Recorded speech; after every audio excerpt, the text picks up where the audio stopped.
This is breakfast. Not in a peasant's hut, not during a famine. This is breakfast for a samurai.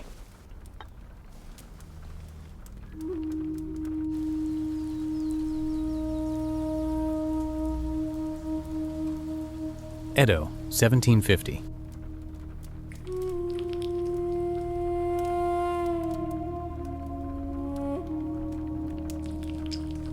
His name is Taro Sugimoto, a low-rank retainer to a minor lord. He is allowed by law to wear 2 swords in a city of 1 million people. And his meal is rice porridge with a pickled plum. This is the real diet of a samurai, and almost none of it is what you think. When most people picture a samurai's meal, 3 images come to mind: elegant kaiseki banquets, sushi, wagyu beef.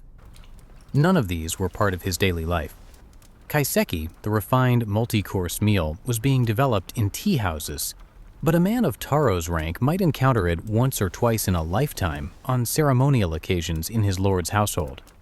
Sushi, in the form we recognize, hasn't been invented yet, and beef, Taro has never tasted it.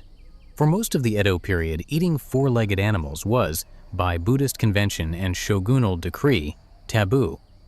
What he ate almost every day of his life was rice, miso, vegetables, pickles, and when he was lucky, a small fish.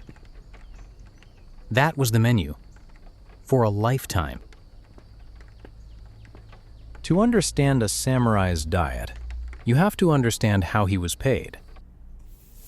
Taro is paid in rice, not silver, not coin, rice. His annual stipend is 50 koku. 1 koku was, in theory, enough rice to feed 1 adult for a year. 50 koku, enough for 50. It sounds like a fortune. It isn't.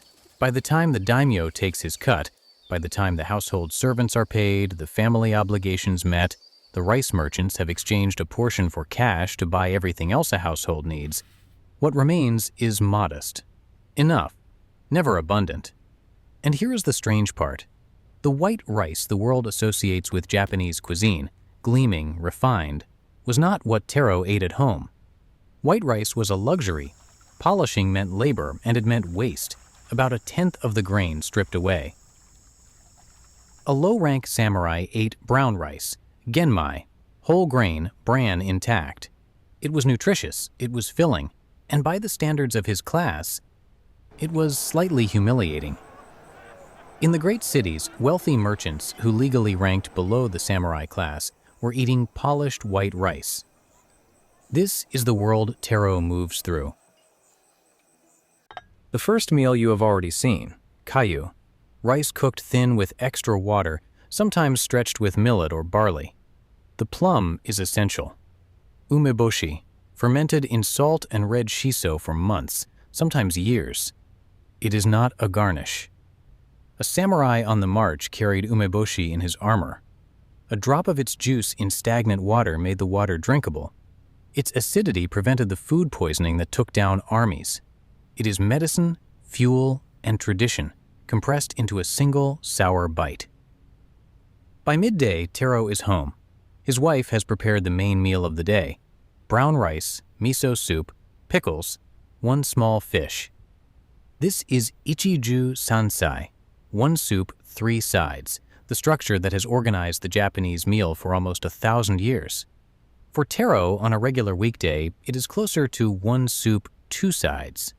The fish is here only because today is the 3rd day of the month and his wife saved a few extra coins to buy it from the cart that comes through the samurai quarter at dawn. By the standards of his class, this is a good meal. In the afternoon, Taro practices archery in the courtyard of his lord's compound. He drinks tea. He eats nothing. 2 meals a day was the older norm. By 1750, in cities like Edo, 3 was becoming common. But for many in the warrior class, the rhythm of 2 heavier meals held. Snacking between meals was almost unknown. The well-fed warrior, gorging on protein to maintain his strength, That figure has no basis in the historical record. A samurai ate less than a modern viewer would believe was possible, and a samurai was, by every contemporary account, extraordinarily disciplined, mobile, and strong. The conclusion isn't that hunger built strength. The conclusion is that we have, for a long time, projected our assumptions about food and power onto a class that organized its life around very different ones. By evening, the second formal meal arrives. It is almost exactly the same as the midday meal: brown rice, miso, pickles. Sometimes a fermented soybean dish, natto, that has the consistency of mucus and a smell that fills the room. Taro eats it without comment. After dinner, Taro has a duty that takes him out of the samurai quarter, to deliver a message to a colleague near the river. He crosses into a part of the city the samurai consider beneath them, the merchant and craftsman wards, where increasingly the real life of Edo is happening. This is where most of Edo's 1 million people actually live, and this is where most of them are eating. The vendor calls it haya sushi, fast sushi. Vinegared rice, pressed in the hand, eaten in seconds. Not the older fermented sushi which took weeks. This is new. This is the city moving faster than the country. Working man's food. Food for porters and stevedores and craftsmen who don't have time to sit. A samurai does not eat in the street. A samurai does not eat with his hands. A samurai does not eat the food of merchants. But the food is being invented anyway. In 70 years, what that vendor is making by the river will be refined into nigiri sushi, the dish the world will eventually mistake for samurai cuisine. In 120 years, the samurai class itself will be abolished. The food will outlive the warriors. This is what a samurai ate: brown rice, miso, pickles, the occasional small fish. 2 meals a day, sometimes 3. White rice was a luxury, beef was forbidden, and sushi, for nearly the entire history of his class, was either a fermented preservation method or a street snack he was too proud to eat. The diet that fed one of the most disciplined warrior classes in history was not abundant. It was not luxurious.